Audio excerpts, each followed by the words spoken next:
Day for Zimbabweans as Emmerson Mnangagwa has been sworn in as the new interim president. He is currently addressing the crowds at the National Sports Stadium in Harare. We take you there live. And what might have occurred during that critical phase in the life of our nation, let us all accept and acknowledge his immense contribution towards the building of our nation.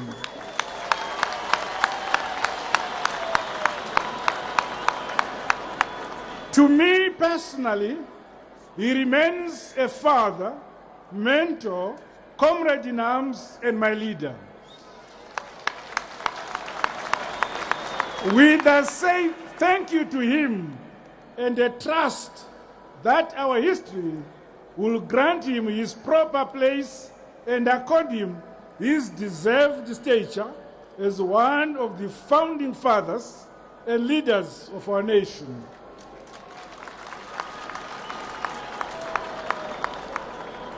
Let me also recognize in a very, very special way the presence in our midst of senior statesmen of our region and the continent, led by His Excellency, former President Kenneth David Kaunda of Zambia,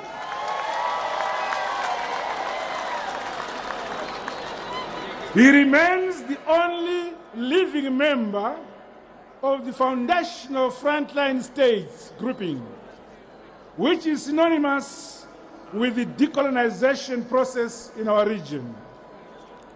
We honor him as indeed we remember all his colleagues now departed. The statesmen who are with us today show a story of success. May I repeat that? Show a story of succession which speaks well of our continent. It is a narrative that must get bolder and bolder as generations hand over to succeeding ones, all in amity.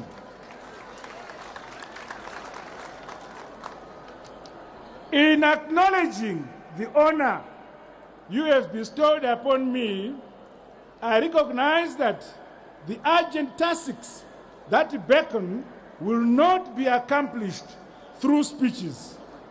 I must hit the ground running.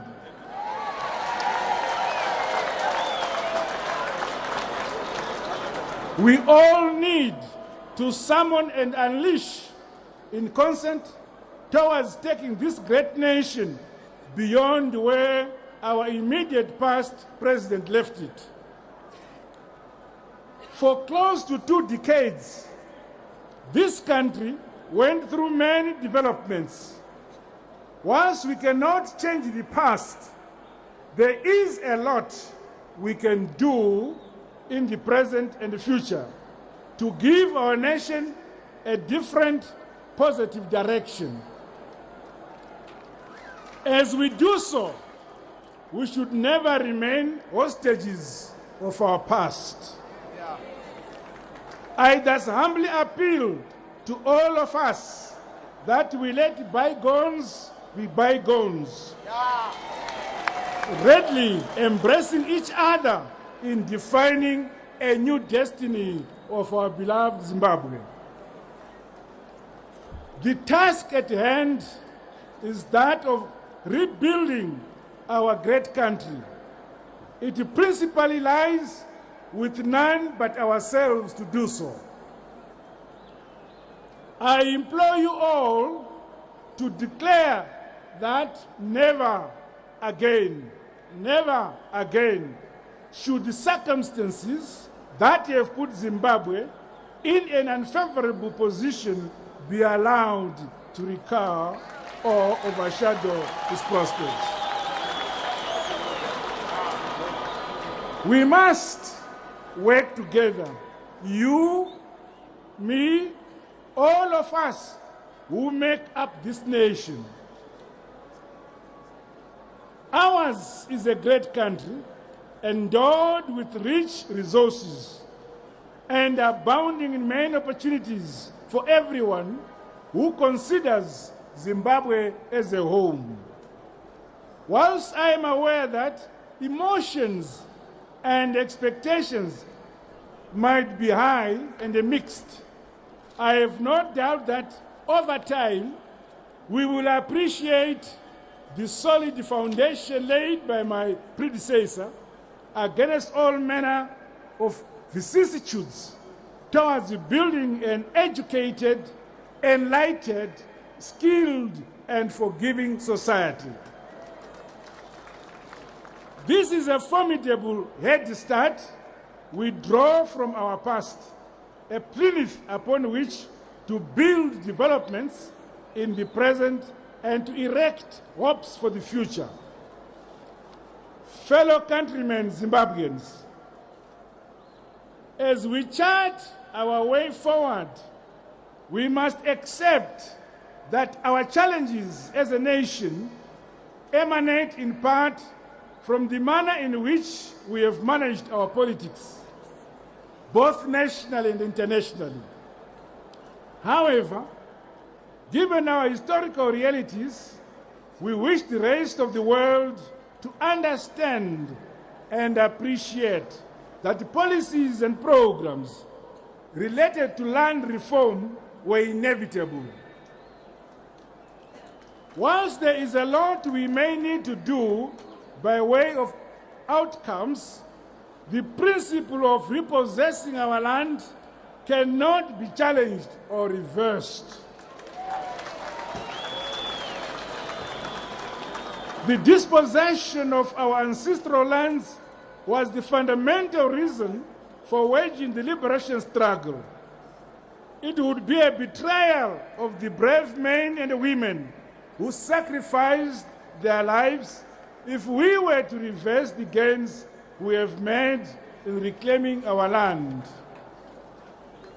Therefore, I exhort beneficiaries of the land reform program to show their deservedness by demonstrating commitment to the utilization of the land now available to them for national food security and for the recovery of our economy.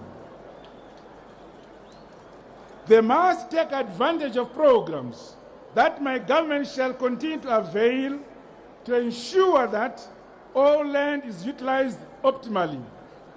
To that end, my government will capacitate the Land Commission so that it is seized with all outstanding issues related to land redistribution.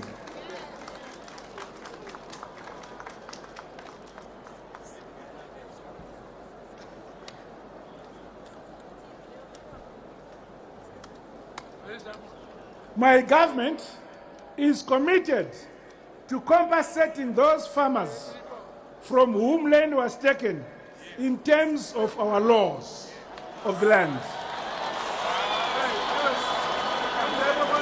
As we go into the future, complex issues of land tenure will have to be addressed both urgently and definitively. We dare not prevaricate on this key issue. Events leading to this historic day attest to the fact that we are a unique nation, one which is clear about what it wants and what it does not want. Ordinarily, many nations, including those in the developed world, would not have ended with the sort of outcome we celebrate today. Credit goes to every Zimbabwean and to my predecessor who invested a lot towards a peaceful resolution of the challenges of the situation that had arisen in our country. From events preceding this occasion, we stand apart as a unique nation driven by mutual tolerance, peace, and unity, which we have displayed in the past few weeks. This is a wonder to the world, indeed a proud page we have added to the science of conflict resolution and settlement. That peace and harmony should be characteristic of how we relate to one another before, during, and after the 2018 harmonized democratic elections next year. I commit to you today that these elections will be held as scheduled.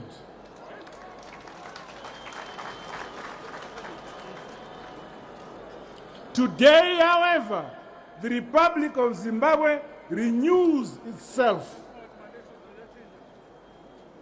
My government will work towards ensuring that the pillars of democracy in our land are strengthened and respected.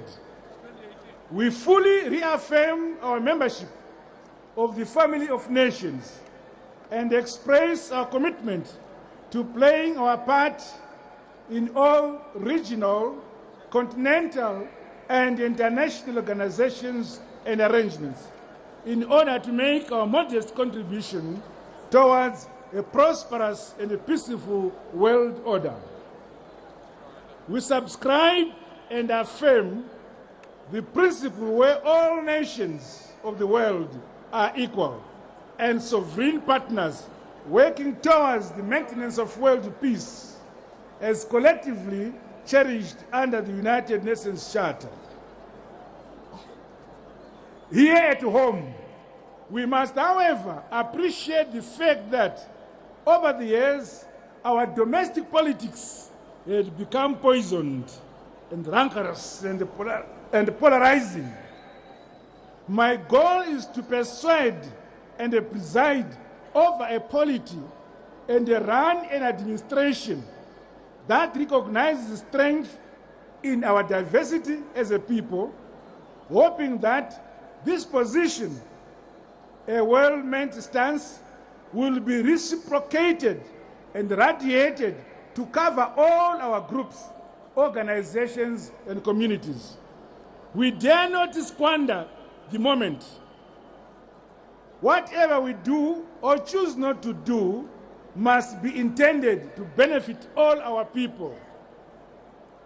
Above all, we must always remember and realize that we hold and run this country in trust. It belongs to future generations whose possibilities must never be foreclosed or mortgaged as a result of decisions of expediency. The values of unity and peace cherished by all Zimbabweans are the enduring foundations for the desired goal of development. Is the third pillar of the Trinity: unity, peace, and development, espoused by my partisan PF. Our economic policy will be predicated on our agriculture, our command agriculture, which is the mainstay, and on creating conditions for an investment-led economic recovery that puts a premium on job creation.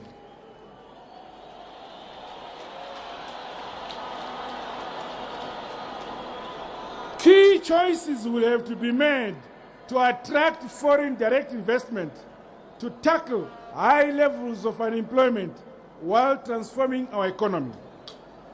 The many skilled Zimbabweans who have left the country over the years for a variety of reasons must now come into the broad economic calculus designed for our recovery and takeoff as a nation. Of course, the fiscal and the social infrastructure must be repaired and expanded to position our country in readiness for economic growth, employment creation, equity, freedom, and democracy, and for the provision of vital social goals, principally health, shelter, clean water, education, and other key social services.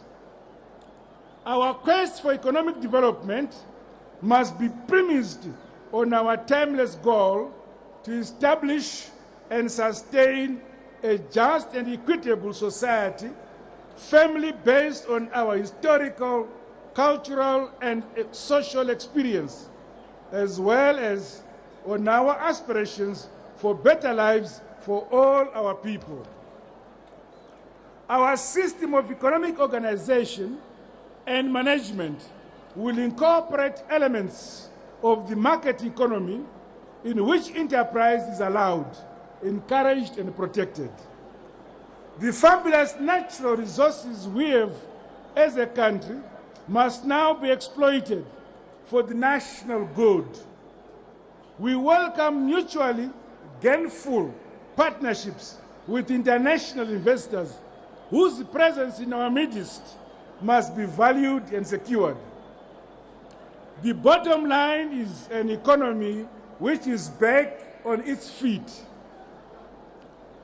Only that way can we recover this economy, create jobs for our youths, and reduce poverty for all our people who must witness real positive changes in our lives.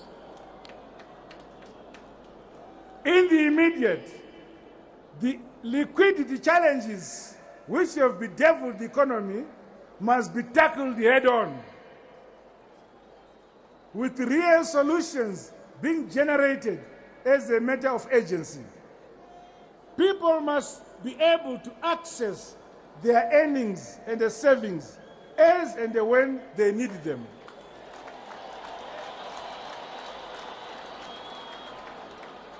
As we focus on recovering our economy, we must shed misbehaviors and the acts of indiscipline which have characterized the past.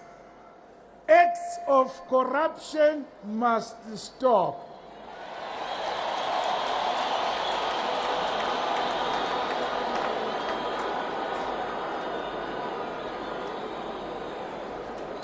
Where these occur, swift justice must be served. We have to aspire to be a clean nation, one sown to high moral standards and deserve rewards. On these ideals, my administration declares full commitment, warning that grief awaits those who depart from the path of virtue and a clean business. To our civil servants, it cannot be business as usual.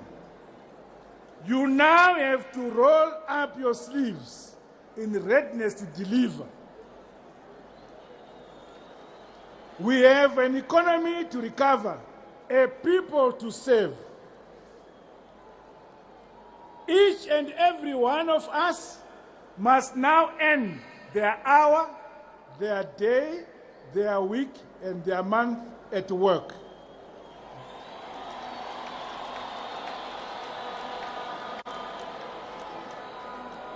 Gone are the days of absenteeism and salutary application, days of unduly delay and forestalling decisions and services in the hope of extorting dirty rewards. Those days are over.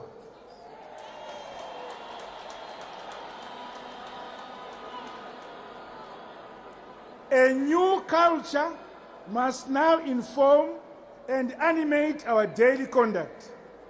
Our offices must speedily answer questions and generate solutions awaited by our customers, be they our citizens or well-meaning outsiders who want to join in our economic recovery. Flexibility must be built into our operations so that the machine of government does not become one huge, ponderous stumbling block to decisions that must be made and communicated expeditiously. The culture of government must change, and change now.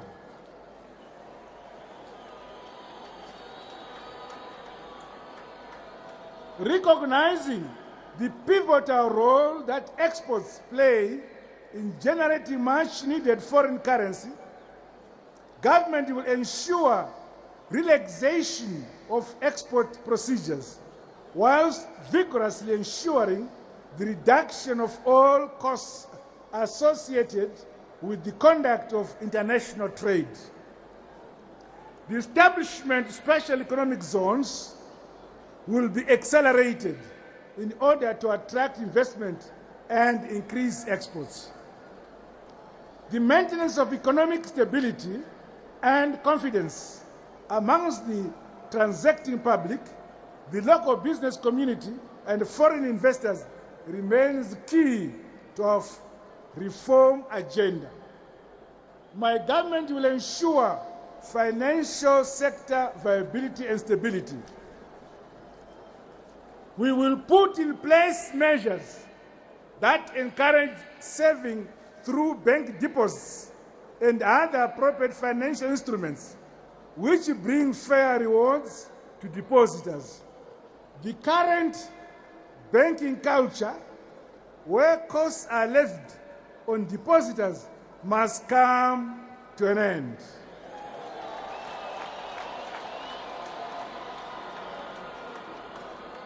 To reduce the high country risk perception among existing and prospective investors, government will henceforth ensure that its domestic and internal debt obligations are serviced. This will apply to the whole of government, including local authorities and state-owned enterprises. In addition, my government will proactively curb externalization of foreign currency and the smuggling of goods. The country's border management and control systems will be strengthened. I intend to approach security issues from a broad human, physical, and social perspective. All citizens must feel secure and enjoy a sense of belonging in their land.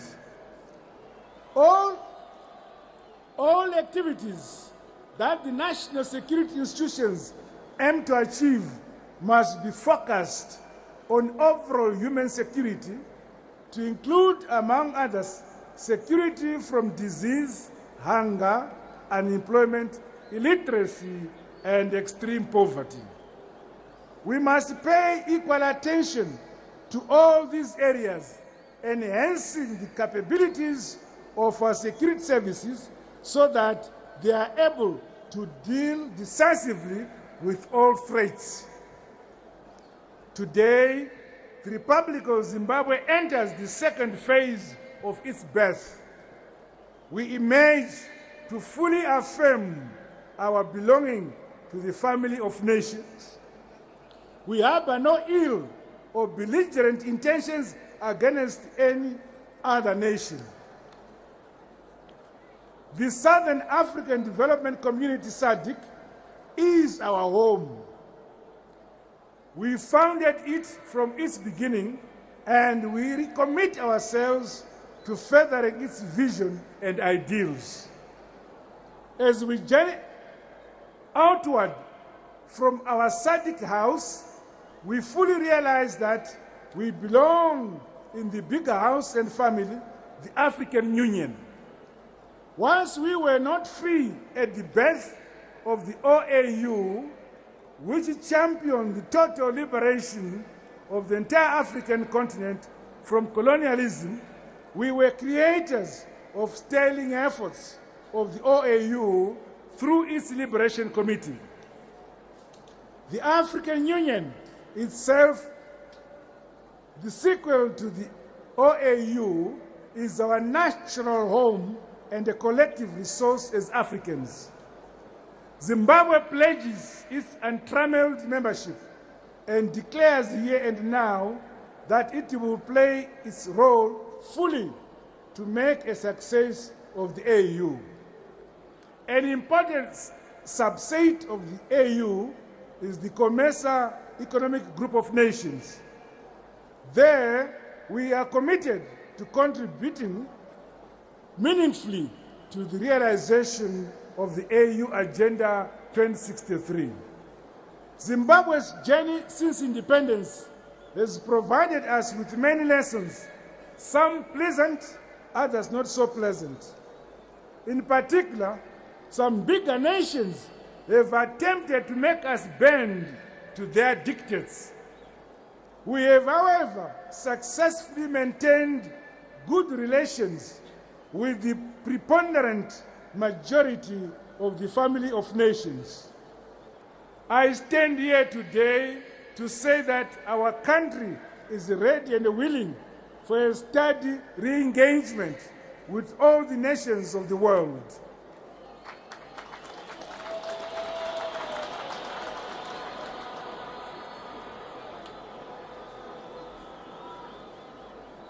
As we build a new democratic Zimbabwe, we ask those who have punished us in the past to reconsider their economic and political sanctions against us.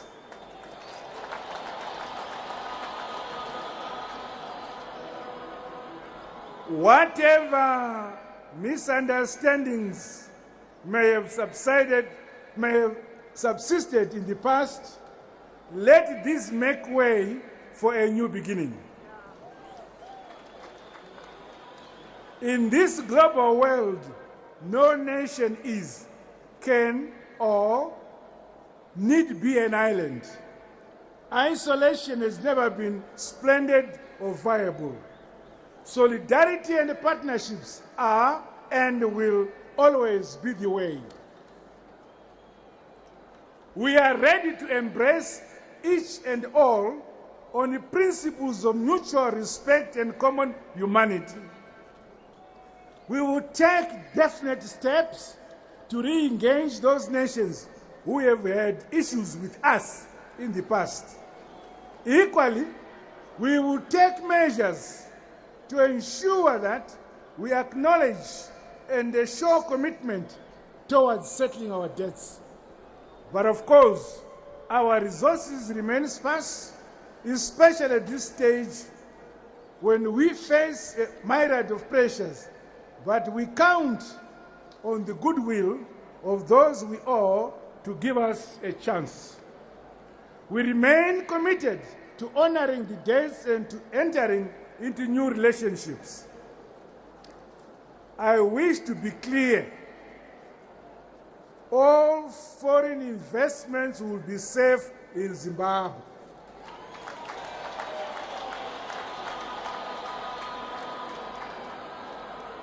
We will willfully abide by the terms of bilateral investment promotion and protection agreements, which we have concluded with a number of nations. I ask you to join us in exploiting our potential to make a difference in the lives of our people. The United Nations is the home of all the nations on this planet. We will contribute to the overall thinking and management of world affairs. Our plain talk arises from our deep convictions and desire to help build world peace. We join the rest of the continent in calling for reforms in the United Nations system so the world body becomes truly representative and thus commands universal respect. Zimbabwe will continue to contribute to international peace and security, urging the granting of full statehood and freedoms to the Palestinian and Sahrawi peoples. Let us together honestly address the sources of instability and terrorism in many parts of the world. all within the framework of the United Nations. Honorable guests and people of Zimbabwe, I wish to thank all of you here and elsewhere who wished us a peaceful transition. For the time that I shall be president of Zimbabwe, I solemnly promise that I shall, to the best of my ability, serve everyone who calls and considers Zimbabwe their home.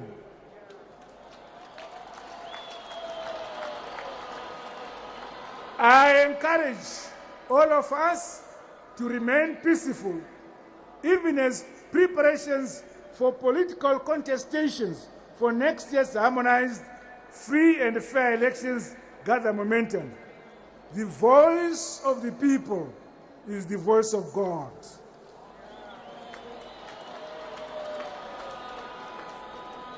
Brothers and sisters, the people of Zimbabwe, the task before us is much bigger than competing for political office. Let us all play our part to build this great country together as Zimbabweans. May God bless Zimbabwe. I thank you.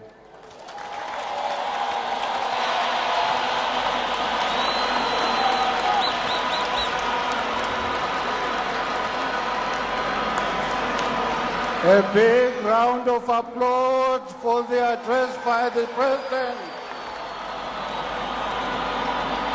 Zimbabwe oye! Zimbabwe oye! Zimbabwe oye! Thank you.